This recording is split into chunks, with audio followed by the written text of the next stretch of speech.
श्री कृष्णा। दोस्तों, मेरी ओर से आप सबको प्यार भरी बहुत बहुत शुभकामनाएं। और ठाकुर जी की कृपा से आप हमेशा खुश रहें, प्रसन्न रहें और हमेशा ही ऐसे हंसते खिलखिलाते रहें और आपकी हर मनोकामना ठाकुर जी पूरी करें। ये आपके लिए मेरी कामना है, हमेशा ही और हमेशा ही रहेगी। और दोस्तों, आज हम बात करते हैं कि बहुत सारी क्वेरीज मुझे आती है कि जो पहले मैम आपने वीडियो डाला था, जैसे कि मैंने मंत्र आपको बताए थे, वशीकरण के मंत्र और ऐसी चीज़ें, अट्रैक्शन के लिए, वशीकरण के लिए ऐसी चीज़ें बताई थी। तो काफ़ी लोगों ने उनका ध्यान भी किया और बहुत सारे लोगों की क्वेरीज भी मुझे आई हैं इन चीज़ों के लिए, काफ़ी लोग परेशान भी हैं। तो आज मैं आपको ऐसी अद्भुत चीज बताने जा रही हूँ कि आप, एक ऐसा जंतर है जिसको आप मतलब कि एक बार कर लेंगे तो वो फेल नहीं हो सकता। अगर आपने उसे कर लिया तो आपकी परेशानी हमेशा के लिए खत्म हो जाएगी। चाहे कोई पत्नी हो, पति हो, चाहे प्रेमी हो, प्रेमिका हो, कोई भी हो, तो उसके लिए हमेशा के लिए वो खत्म हो जाएगी। तो आप इसे अप्लाई करिए। क्योंकि देखो, जंत्रों में प्राण होते हैं, जंत्रों में मंत्र, जंत्र क्योंकि मंत्रों से बने होते हैं, तो अपने आप में वो मंत्र सिद्ध होते हैं, जंत्र सिद्ध होते हैं, तो इसलिए उनमें प्राण होते हैं। तो वो बहुत ही कारागर होते हैं। और जंत्रों की महिमा आप जानोगे तो हैरान रह जाओगे कि मतलब कि जंत्रों से ही काम लेते थे। आप रावण संहिता में देखोगे, एक इंद्रजाल एक पुस्तक आती है, उसमें देखोगे। और रावण संहिता में बहुत सारे जंत्रों का वर्णन किया है, बहुत सारी चीज़ों का वर्णन किया है, जो उसमें इतने मंत्र हैं, जंतर हैं, इतने उन्होंने सिद्ध करे थे और उनमें इतने पावरफुल थे। देखो, ये तो जितने भी मंत्र और जंत्र है, ये शिव द्वारा ही इनकी उत्पत्ति हुई है, शिव द्वारा ही उत्पत्ति हुई है। और शिव ने ही हर जंतर मंत्र को पहले जैसे जो विधान था कि जैसे जो लोग करते थे, तांत्रिक लोग करते थे, या आगे कोई ऋषि मुनि भी इनका प्रयोग करते थे, वो अच्छे के लिए करते थे। पर आजकल का चलन ये हो गया है कि कुछ तांत्रिक लोग ऐसे हैं कि जो अपने फायदे के लिए, पैसा कमाने के लिए, या अपने फायदे के लिए गलत काम करते हैं। तो गलत काम हमें नहीं करना चाहिए। देखो, सबसे पहला है, तंत्र शास्त्र भी प्रमाणित है, ये भ्रम नहीं है, कोई वहम नहीं है। और हम ये नहीं बोल सकते कि ये झूठ है या झूठी चीज है। इसका प्रमाण है तंत्र शास्त्र, आप उठा के देखिए, उसमें कितनी तंत्र विद्याएं हैं।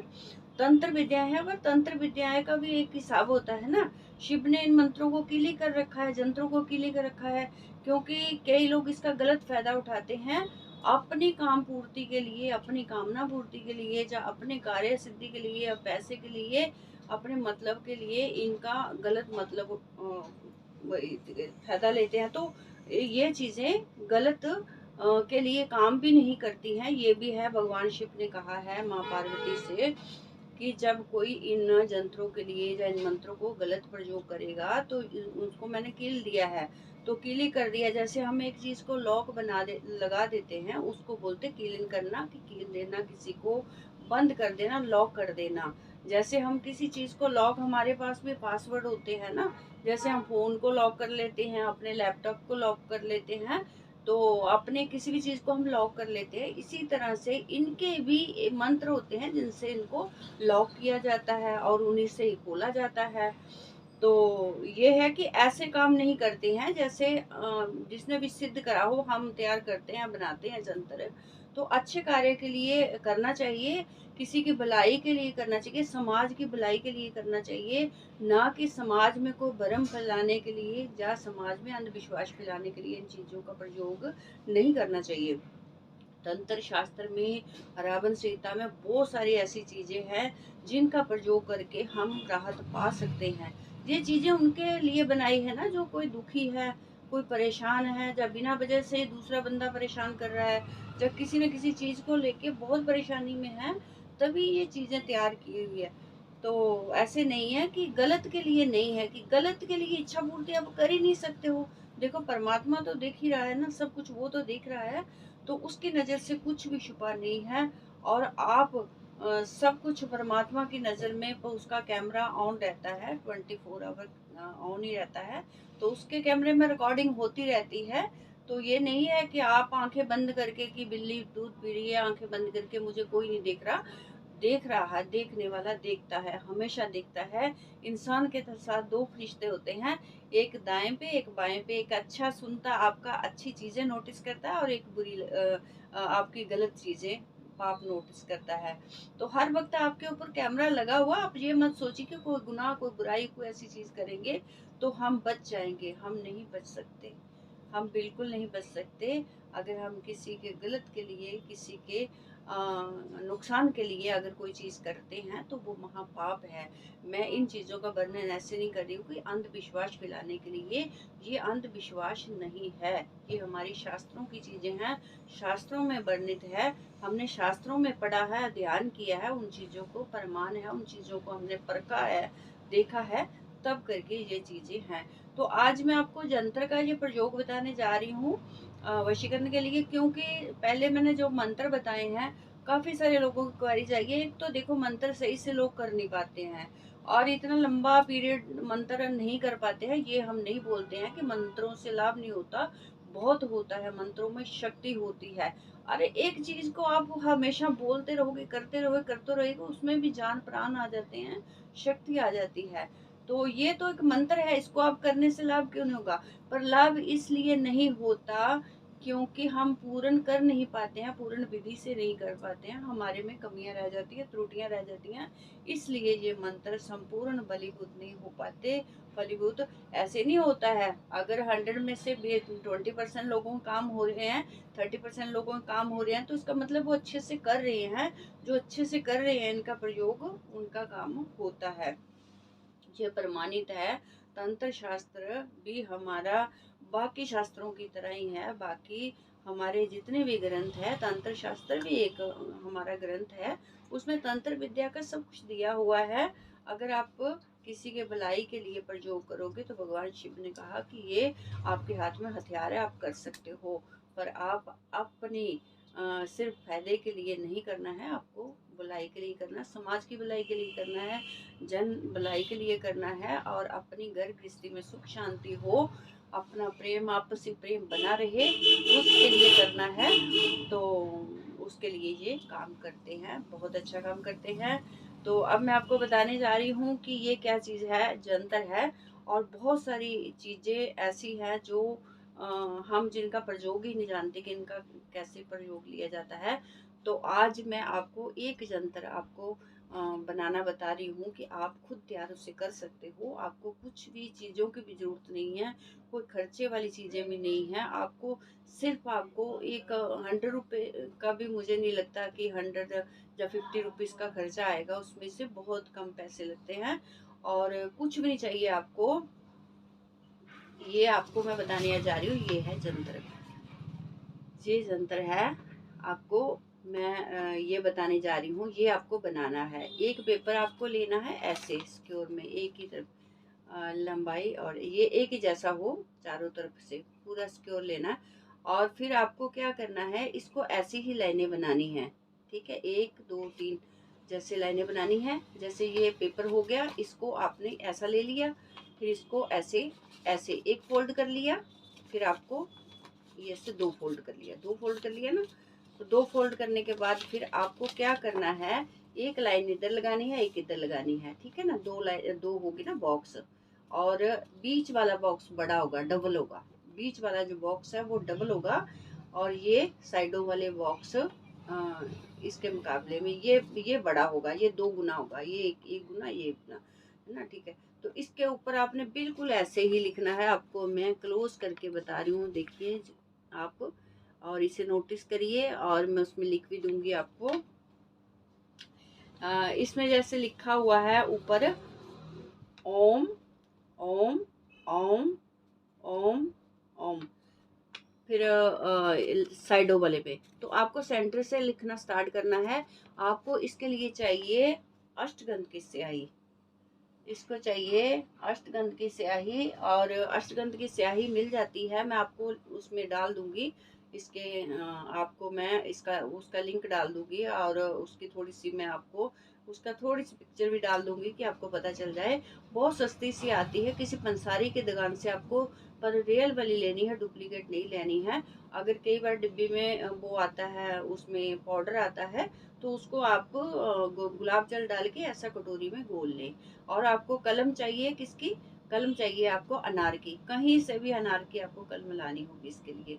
और या फिर तो चमेली की कलम हो जाए, चमेली का को पौधा हो, उसकी लकड़ी आप काट के थोड़ी सी बना लें लिखने के लिए, जो अक्षर जो लिखे जाए। तो कलम बनानी होगी आपको। और उसमें स्याही का आपको गोल बनाना है। अगर आपको अष्टगंध की स्याही मिल जाए आपको कहीं से बनी बनाई भी, लिक्विड भी, तो वो ले ले, पर पाउडर भी अच्छा होता है। वो अपनी मर्जी से आप थोड़ा सा गुलाब जल डाल के या गंगा जल डाल के उसको गोल कर सकते हो। एक इंक की तरह आप बना सकते हो। इंक की तरह बना के फिर बस पहले आपको ये लाइनें बनानी है, बॉक्स बनाने हैं, और फिर उससे लिखना शुरू करना है। अगर कुछ भी टेढ़ा मेढ़ा हो जाए ना, पेपर एक जैसा होना चाहिए चारों तरफ से, और बीच में जो लिखना है आपने वो सही लिखना है। और अगर थोड़ा बहुत लाइनें आपकी टेढ़ी भी थोड़ी चली जाए, या थोड़ा टेढ़ा भी हो जाए लिखने में, या लिखने में थोड़ा टेढ़ा भी हो जाए, पर अक्षर सही होना चाहिए, तो कोई चलेगा, कोई बात नहीं, बिल्कुल भी कोई ज़रूरत नहीं है टेंशन वाली कि बिल्कुल ऐसे होना चाहिए। ये तो मैंने ऐसे ही आपको इससे थोड़ा स्केच से लिख के आपको मैंने बताने के लिए लिखा है ये।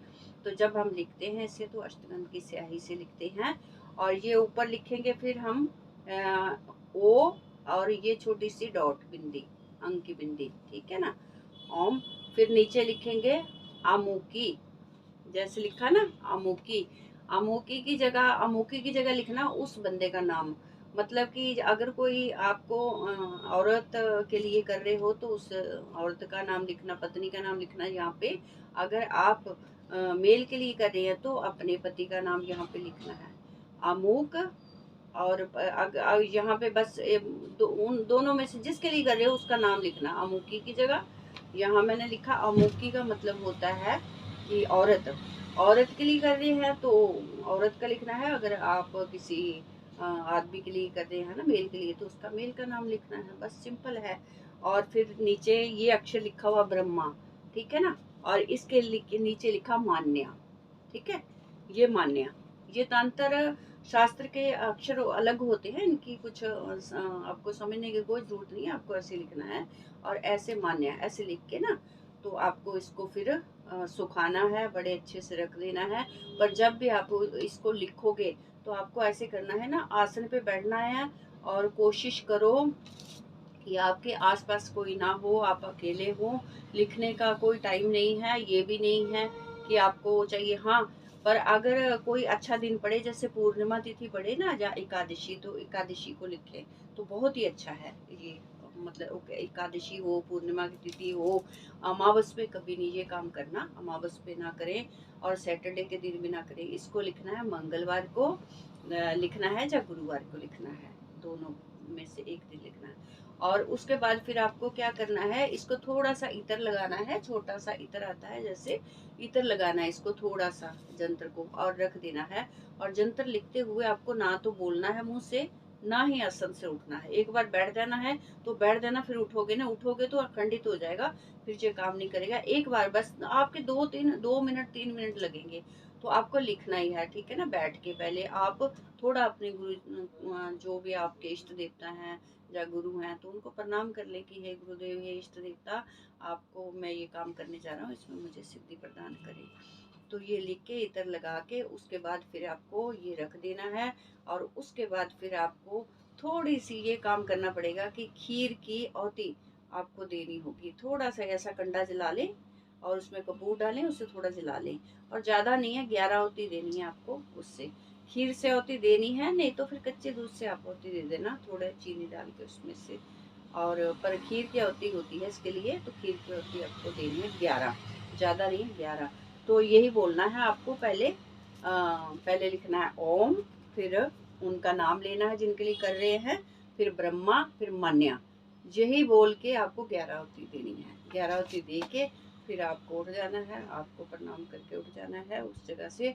और इस यंत्र को फिर ऐसे करके फोल्ड करके एक बार उस बंदे के साथ जिसके लिए आपने किया है उसके साथ एक बार टच कर देना है। अगर वो वहाँ पे नहीं भी है तो उसके कपड़ों के साथ किसी चीज़ के साथ टच करना है, या फिर उसका ध्यान करना है। और उसके बाद इसको ऐसे फोल्ड करके इतना फोल्ड करना है। फिर इसको घर पे किसी भारी चीज़ के नीचे, बहुत हैवी चीज़ के नीचे दबा के रखना है इसको। बस किसी के नीचे कोई पत्थर, भारी चीज़ हो, बहुत वेट वाली चीज़ हो, इसको बिल्कुल दबा के रखना है। और इसको दबा के रखोगे, अगर आपका पार्टनर, पति या पत्नी आपसे दूर चला गया होगा, वो भी आपके पास फौरन आएगा। और आपके पास अगर इकट्ठे आप रहते होंगे या एक दूसरे से, जैसे मन दूर होता है ना, बंदे का बात नहीं करता, जा इधर उधर ध्यान भटकता है बंदे का, कई बार औरतों का, कई बार पति का भी मन इधर उधर भटकता है, तो वो नहीं होगा। वो आपके साथ, आपको छोड़ के और आपसे कभी दूर नहीं रह पाएंगे। ये मेरी गारंटी है, आपसे कभी दूर रह ही नहीं पाएंगे। अगर दूर होगा तो तुरंत आपके पास वापस आएगा। तो ये बहुत ही अच्छा उपाय है। आप तन से, मन से और सही ढंग से तरीके से करिए तो इसका लाभ होगा, और तुरंत लाभ होगा। तो इससे करिए, आजमाइए। नहीं, आजमाना नहीं होता, चीज़ को करना होता है श्रद्धा से। तो श्रद्धा से करिए तो आपको लाभ होगा, और बहुत ही अच्छा इसका लाभ होगा। अगर किसको पता ना भी चले तो कोई बात नहीं है, मैंने नंबर डाला तो व्हाट्सएप, मुझे कॉल ना करें, व्हाट्सएप नंबर पे आप बोल दें तो मैं इसका फोटो खींच के भी आपको भेज दूंगी। ठीक है, आपको व्हाट्सएप पे फोटो खींच के भेज दूंगी, तो इसका प्रयोग आप कर सकते हो। ठीक है, पर मुझे कॉल ना करें बार बार, मुझे बहुत सारी कॉल्स आती हैं तो मैं अटेंड नहीं कर पाती हूँ, इसलिए मैं आपसे सॉरी मांगती हूँ।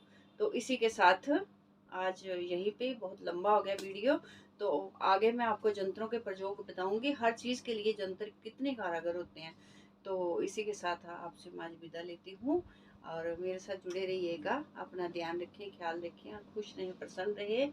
और इसी के साथ फिर मिलते हैं। मेरे चैनल को लाइक करें, शेयर करें और सब्सक्राइब करें। और उसी के साथ मैं आपसे विदा लेती हूँ। जय श्री कृष्णा, राधे राधे।